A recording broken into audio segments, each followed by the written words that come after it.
I regret my vote. I never thought I'd say that, but I regret my vote. I voted for Trump. And now, in the first few weeks of his presidency, thousands of people are losing their jobs.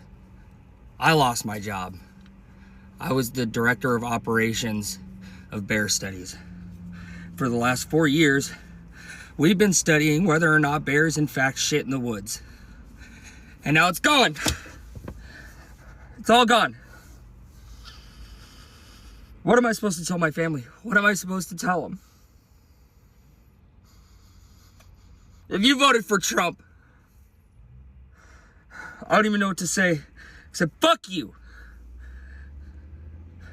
All the money being taken, and all the jobs being lost. I don't know what to do. I just wanted to come on here and say I'm sorry. I voted for him and I thought he was going to make things better for folks. So I just say this. So for you to pay a tiny little bit more for your gasoline, just remember you're doing it so that a very evil country cannot have, a country really, it's the #1 state sponsor of terror in the world. We don't want to have them have a nuclear weapon. So remember that when you have to pay a little bit more, you're at $4. It's okay. I mean, it's, I'll never apologize. I did the right thing. I don't give a shit if gas goes up to $5 a gallon. I'm happy with my president. That border, they ain't coming across it. 2,000 of them is getting sent the fuck back home every day. Hey, I voted for Donald Trump. And really starting to regret my vote because this isn't what I voted for. I voted for a lot more people to go to jail. I voted for a lot more politicians to be stripped of their power and put in prison for the crimes that they've committed against humanity. I voted for the Epstein list to come out. The full list. The full fucking list of every politician, every bureaucrat that had anything to do with those minors. Just a quick reminder to MAGA Republicans, we did not have a bad economy under Joe Biden. Donald Trump convinced you we did because you're stupid, and then you voted for him. And now we're about to see what a really bad economy looks like. Thank you for being... Rant incoming. I'm sick to death of listening to these MAGA morons claiming that Trump is some kind of economic genius and he's putting the tariffs in there because he's going to make America great again. He's going to bring back manufacturing and we're all going to be swimming in fucking money once we pay the debt off. First of all, do you know why you're in debt? Do you know why you're like $30+ trillion in debt? It's because GFC, global financial crisis, you bailed out all the fucking banks, right? You paid those guys out. They got away scot-free. You're still paying for that shit.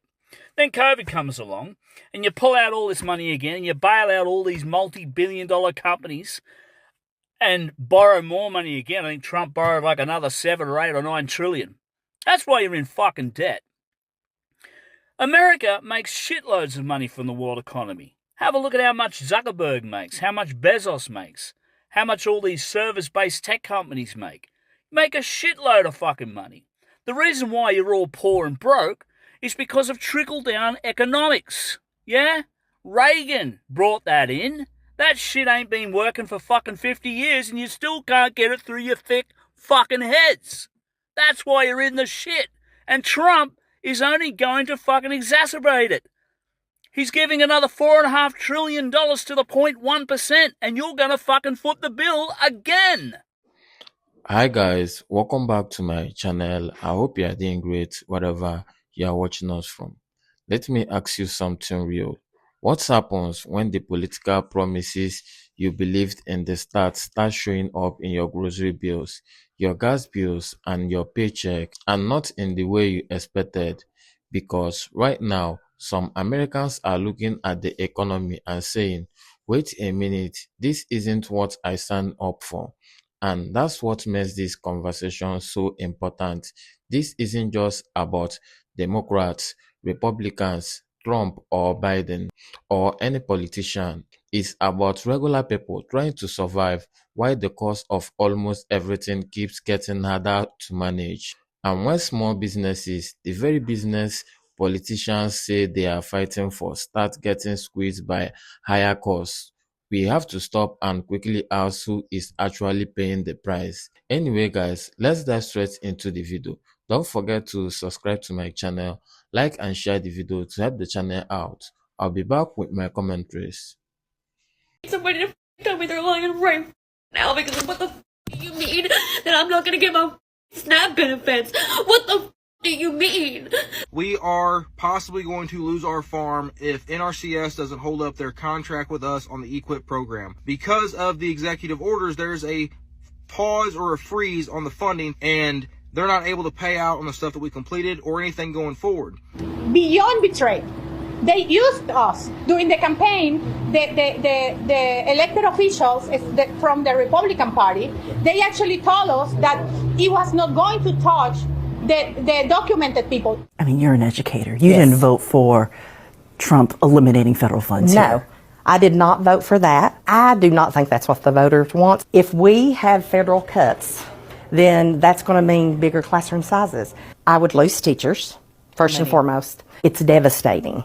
All right, check this out. I'm going to walk you all through a wild story. Meet Josh Smith, a small business owner who a few months ago thought he was bulletproof. He thought the tariffs were never going to affect his business, and he said he makes everything in America. Well, that was like the before video. The after video just came out last week, and Josh Smith's business seems to be hanging by a thread because of the tariffs, because he didn't realize that despite making the knives in America, he was importing the steel. He was importing a lot of the supplies that go into the production of these knives. And that's how tariffs work. So many Trump supporters were arguing about who paid the tariffs, about how tariffs worked, about if, raw materials even get tariffed, and they were all incredibly wrong. Now it's hurting small business owners all across the country. So I have two videos to play for you. The video that he made back in April, where he's kind of smugly acting untouchable, saying, we're never gonna raise our prices, we'll never raise our prices. But then we have another video that was filmed just last week. In the second video, he's got a little bit of a different tone. In the second video, he's going through the numbers, the price increases that he's seen, and some of it's wild. Like a $500,000 import earlier this year is now nearing $650,000, which is an insane amount of money. Any small business needs to know where every $1,000 is going. I run a YouTube channel. It's a business. We don't import materials or import supplies, but I know where all of the money goes every single month. Every business owner should. Well, when the tariffs come into play, it's not that simple. You can't have that level of predictability. And that's what Josh Smith from Montana Knife Company is figuring out. So let's start off with this first video, then we'll go on to the next one. But I really quickly just want to say, it's easy to gloat and say that these people are idiots and they got what they deserve. But at the same time, just please remember, there are tens of thousands of small business owners across the country, even across the world, who will be affected by this. I'm sure there are small business owners watching this video who are being affected by the tariffs who did not agree with them. So as much fun as it is to be like, oh hey, you were totally wrong, it's bigger in scale than just one person or just one small company or just one Trump supporter. This is something that's going to hurt the American economy for a while and raise prices for consumers. When the price of food raises, that hurts the most vulnerable communities and leads to a lack of nutrition. There are studies about this. It's intuitive, but okay, without further ado, let's watch the first clip. Remember, this one was filmed back in April, right around the Liberation Day tariffs, right after the Liberation Day tariffs were announced. Let's see what his smug response was. All right, so I hear that Amazon is going to put a number next to the price of a product on their website to designate how much the tariff is of whatever you're buying on their website. At Montana Knife Company, we're going to do the same thing. We're going to put a number next to the price as well. And that number is going to look a lot like the shape of this goose egg. Well, it's a chicken egg because I didn't have a goose. But anyway, this is the shape of the number that's going to be on our website next to our knives of how much tariff affects the prices of our knives. Because we've been preaching this all along. We're American made, buy American. You don't have to worry about this shit. Also, that is that is actually chicken shit on this egg. If you feel hopeless right now, I'm here to say some Trump supporters are actually regretting their votes. Estimates as high as 1 in 4 people who voted for Trump regret their votes. And on anonymous forums like Reddit, people have poured out their feelings about how much they regret voting for him. People like farmers who have been upset that they're not getting support and money is going to Argentina instead of them. Young voters who feel manipulated by the MAGA movement. And centrists who aren't necessarily committed to a political party have all expressed serious remorse over their vote. The fact that people are admitting that they're not happy with the election and the way things have been with Trump is a serious step in the right direction. As you know, in most cults, people who speak out against the leader are seriously punished. They're ostracized and experience a lot of hostility, which typically prevents them from speaking out in the first place. So although it may feel hopeless and like fascism has been descending upon us for a few years, there actually is a sign of some progress. That's why it's so important to have conversations with these people. If you're a white person and you have family who are Trump supporters, this is a really good time to try to get through to them, especially because a lot of Republicans want the Epstein files to be released, which could be used as a way to find common ground with them and convince them to not be MAGA anymore. Still have a long way to go, but the fact that his approval rating is dropping is a serious sign of good news. If you're backing Donald Trump right now, I just have to say, like, how, right? And I voted for Trump, by the way, because, you know, I voted for Trump because Biden was falling up the stairs and doing sketchy stuff, and so there's no way I could vote for Kamala again, right? But I just have to say, like, if you are supporting Trump right now, how are you still supporting him? Because, you know, what has he done? Like, what has he really stuck to? I mean, the big beautiful bill act, like, what the hell was that? Like, no tax on purchase of cars and interest. It's for new vehicles. Who buys a new vehicle? Nobody. It depreciates 30% off the lot. What is the point of that? And dude's cutting Medicaid, right? Like, healthcare for the poorest of the poor? Like, how is that even feasible, right? Like, that's embarrassing, man. Like, truly. And, you know, and we're not even gonna get into the fact that he said that he's gonna do no wars. This is exactly why I voted for him, right? Because we had Ukraine, Russia, you know, you had Israel, Gaza. I mean, it was looking bad. To me, war is the worst thing that there is. I don't care if we're America and, you know, we have a better, you know, standard here. You know what I mean? It's a person is a person. They should not be dying. And, you know, to just see this whole Iran situation unfold with no ending in sight, like, I don't understand how people can support Trump right now. I really just truly don't. Welcome back, guys. I've always believed that the easiest way to understand the economic isn't by looking at the politician standing behind a podium. Look at the person standing in the line at the grocery store. Look at the parents filling up their gas. Look at the small business owners opening their doors every morning, trying to figure out how they are going to pay their employees, cover their rent, and still make a profit.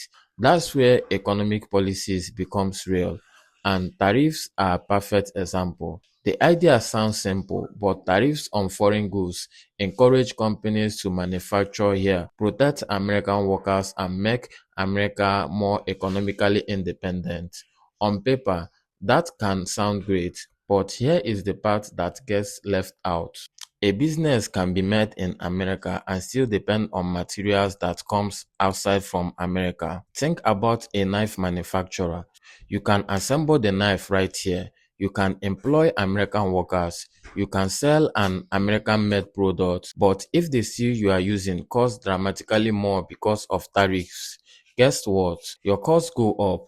And eventually, somebody have to absorb that cost. The business owners can take the hit, the employees can feel the pressure, or the customers can end up paying more. And that's where the ordinary people start asking questions, because when politicians tell you we are going to make America stronger, most people aren't thinking about economic spreadsheets. They are thinking, will my family be able to afford groceries? That's the reality. And what's especially interesting is watching people who once defended these policies begin to realize that economic policies don't always stop at the border. They can come right through the front door of your business, right into your supply chain, and eventually right into your wallet. Now, I'm not saying every economic problem in America started yesterday. Absolutely not. America has been dealing with debt, inequality, corporate consolidation, rising housing costs, stagnant wages, and complicated economic policies for decades. We have seen enormous amounts of government spending. We have seen bailouts. We have seen tax policies that benefited some people far more than others. And we have watched wealth accumulated at the very top while millions of working people continue wondering why they can't get ahead. So this isn't about pretending one politician creates every problem. The real question is, what are we doing about it now?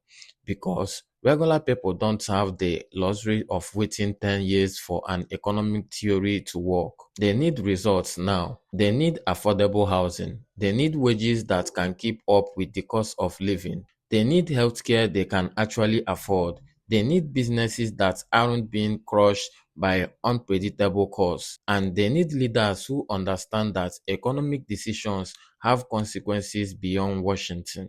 I've also noticed something else. Some voters are beginning to publicly admit that they may have made a mistake. And honestly, I think that's something we should be able to talk about without humiliating people. People make political choices based on what they believe will improve their lives. Sometimes those choices work out, sometimes they don't work. But admitting that you are wrong shouldn't make you weak. It should make you honest, because at the end of the day, political slogans don't pay your electric bills. Anger doesn't lower your grocery bills, and blaming your neighbors doesn't put more money in your bank accounts. What matters is whether the policies actually improve people's lives. And that's the conversation I think America desperately needs right now. Not left versus right, not one group against another, not one race against another. People versus problem. Because whether you are running a small business, working 9 to 5, raising your children, or simply trying to survive from one paycheck to the next, you are affected by the same economy. And when people at the top make decisions, ordinary people eventually feel those decisions. So before we celebrate any political promises, let's ask one simple question. Does this actually make life better for people who are working hardest to survive? Because that's the measure that matters, not the slogans, not the campaign speech, but the reality people experience every single day. Anyway, guys, what do you think about this video? Drop your thoughts in the comment section and don't forget to subscribe to my channel, like and share the video to help the channel out. See you in my next video. For now, peace.